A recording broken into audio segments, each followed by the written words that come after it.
Ya, yang ngurus zakat itu saya kira ada pengurusnya, tapi yang jelas dari pemerintah, pemerintah pusat kita siap semua anak-anak Indonesia akan kita beri makan tahun 2025 ini. Oh, untuk efisiensi? Kemudian dari Pemda juga ingin ikut serta, para gubernur, para bupati ingin ikut serta, monggo kita buka. Siapapun yang mau ikut serta boleh. Yang penting efisien, yang penting sampai ke sasaran dan tidak ada kebocoran. Assalamualaikum para pemirsa Sekolah Birokrasi Channel. Jumpa lagi kita dengan ulasan yang sedang viral. Judul yang kita bahas bersama adalah ironis antara upaya peningkatan gizi.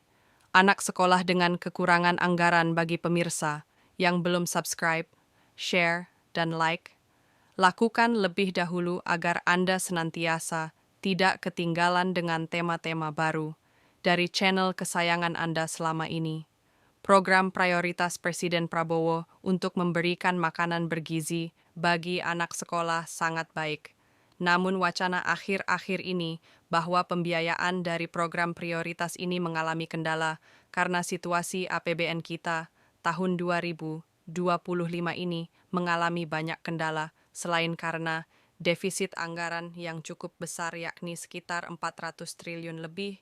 Juga APBN kita tahun ini harus membayar bunga dan cicilan pokok, sekitar 800 triliun lebih, juga kondisi perekonomian yang mengalami dinamika yang tentu kurang menguntungkan, karena itu biasanya pajak sebagai sumber pemasukan bagi negara. Tentu akan mengalami distorsi. Pernyataan Ketua DPD yang mengusulkan untuk menutupi kekurangan pembiayaan makanan bergizi mencuat. Walaupun akhirnya dikritik habis-habisan karena zakat itu peruntukannya sudah jelas dalam agama.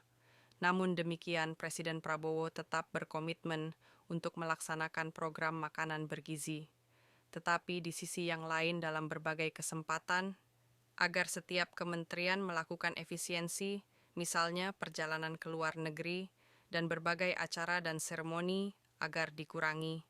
Pernyataan terbaru Presiden bahwa pemerintah daerah dapat membantu dalam pelaksanaan program makanan bergizi. Pernyataan Presiden ini mengindikasikan bahwa program ini mengalami kendala dalam hal pembiayaan. Sebenarnya apa yang ditawarkan oleh Presiden di lapangan tidaklah mudah terlaksana karena berbagai kendala. Kendalanya antara lain: 1. Kebiasaan lama dari setiap lembaga atau kementerian yang sulit melakukan penghematan kecuali anggaran setiap kementerian dan lembaga dipotong langsung dan diarahkan pada pembiayaan pemberian makanan bergizi. 2.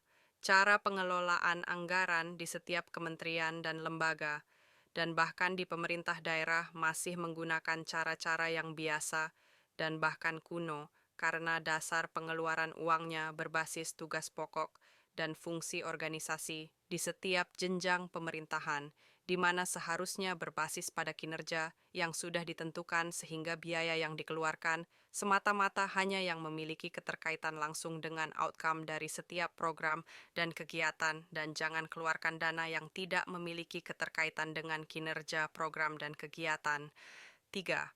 Masih terdapatnya kekurangpahaman yang baik terkait bagaimana sebuah masalah diintervensi dengan program dan kegiatan yang tepat berpengaruh langsung pada pemecahan masalah. Dalam faktanya persoalan ini belum optimal dilakukan, sehingga banyak program, apalagi kegiatan yang dilakukan, tidak tepat program dan kegiatannya, sehingga terjadi pemborosan. 4. Ketika semua jenjang pemerintah diberi keleluasaan menyusun program dan kegiatan, maka persoalan senantiasa akan muncul karena organisasi pemerintah tersebut cenderung menyusun program yang lebih populer, tidak penting-penting amat, karena alokasi anggarannya lebih mementingkan yang kurang penting. Sebaliknya mengabaikan dan upaya mengatasi persoalan utama yang dihadapi masyarakatnya. Akhirnya yang pokok tidak penting, tetapi lebih mementingkan program-program yang tidak penting. 5. Karena itu ke depan persoalan ketidaktepatan di dalam aspek perencanaan di setiap lembaga pemerintah wajib dibenahi. Solusinya seperti apa agar program pemberian makanan bergizi tetap berjalan? 1. Lakukan diversifikasi regulasi untuk menarik pendanaan dari para koruptor. Karena itu, segera sahkan undang-undang terkait perampasan aset sehingga kebocoran APBN yang oleh BPK diperkirakan setiap tahun berkisar 420 triliun bisa diselamatkan. 2. Mendorong transparansi anggaran. Publikasikan informasi terkait anggaran secara terbuka, termasuk rencana dan realisasi anggaran. 3.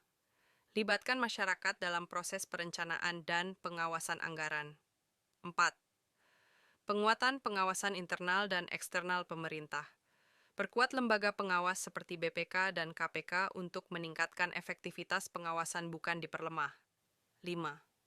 Tingkatkan kapasitas APIP, aparat pengawasan intern pemerintah, agar lebih independen dan efektif dalam melakukan pengawasan. 6. Implementasi teknologi dalam pengelolaan anggaran.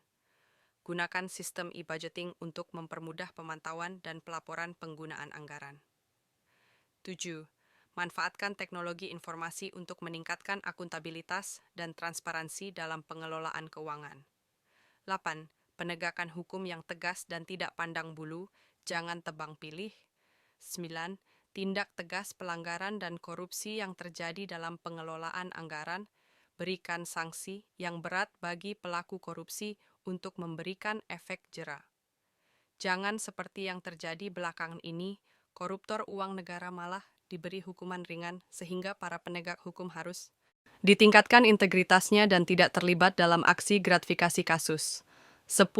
Prioritaskan program yang berdampak tinggi. Fokus pada program-program yang memberikan dampak signifikan bagi masyarakat dan perekonomian. 11. Lakukan evaluasi berkala terhadap program yang berjalan untuk memastikan efektivitas dan efisiensi penggunaan anggaran. 12. Kolaborasi dengan masyarakat sipil. 13.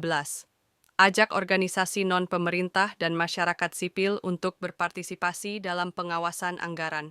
14. Dorong partisipasi publik dalam pengambilan keputusan terkait penggunaan anggaran. Kita berharap bahwa dengan menerapkan strategi-strategi ini, pemerintah dapat memastikan bahwa program prioritas makanan bergizi tetap dapat dilaksanakan meskipun dalam kondisi keuangan yang terbatas dan menghadapi tantangan korupsi.